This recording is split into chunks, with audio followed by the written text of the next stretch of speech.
Hello, Annette. So I'm on the Rue de Charonne, just 200 metres from where the shootout occurred, at a cafe, a restaurant called La Belle Équipe, which was, of course, full. It's a Friday night. Speaking to witnesses here who were in a restaurant just 3 doors down, they say they heard many gunshots, possibly from 2 separate rifles.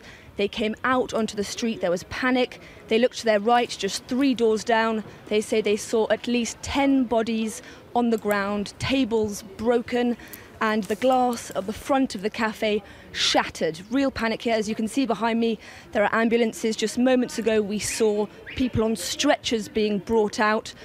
I'm not sure if you can hear behind me, but there are police officers, armed police officers, shouting orders. Earlier, we were here just 5 minutes ago. The police asked us to leave the scene, told us to get away from the street because, of course, the shooter is still on the run.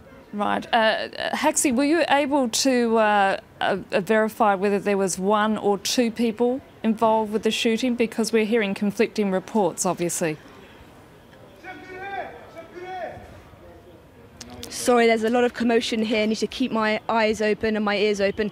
Speaking to witnesses, I spoke to one man who is a tourist here. He told me that he knew a little bit about guns and that in his opinion there are at least 2 weapons used, 1 automatic rifle, he said probably a Kalashnikov, and also a pistol. Another witness I spoke to said that he was convinced that the shooter had reloaded the gun for a second round of shooting and that the entire event took place over 2-3 minutes. Haxi, is there any indication at this stage whether they're evacuating the area, keeping in mind that clearly those people responsible for the shootings are still at large? We've been told to move on several occasions. I'm not sure if you can see behind me, but there's a police cordon. We have only been in this street. We've been asked to move back at various points. You can hear sirens throughout the neighbourhood, but we've not yet been moved on from here. And as I say, we are only 150, 200 metres away from La Belle Équipe, is the name of the cafe where the shootout occurred.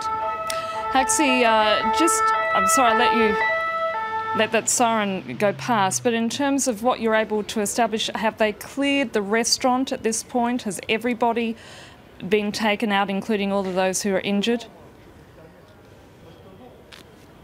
Absolutely. The emergency services are right in front of the restaurant.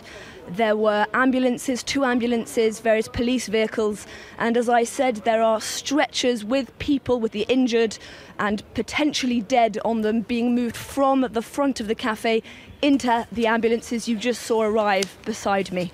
Okay, Haxi Myers-Belkin, I'm going to leave you there and let you go and find out a bit more information from emergency officials, because viewers, as you can appreciate, at this point it's very much a developing story and we have yet to receive any press statements or confirmation or certainly have anybody come on air from emergency services confirming. But what we do know as such is that AP, Associated Press News Agency, is now quoting that at least 26 people have been killed in shootings and explosions around Paris in the deadliest violence seen in France in decades.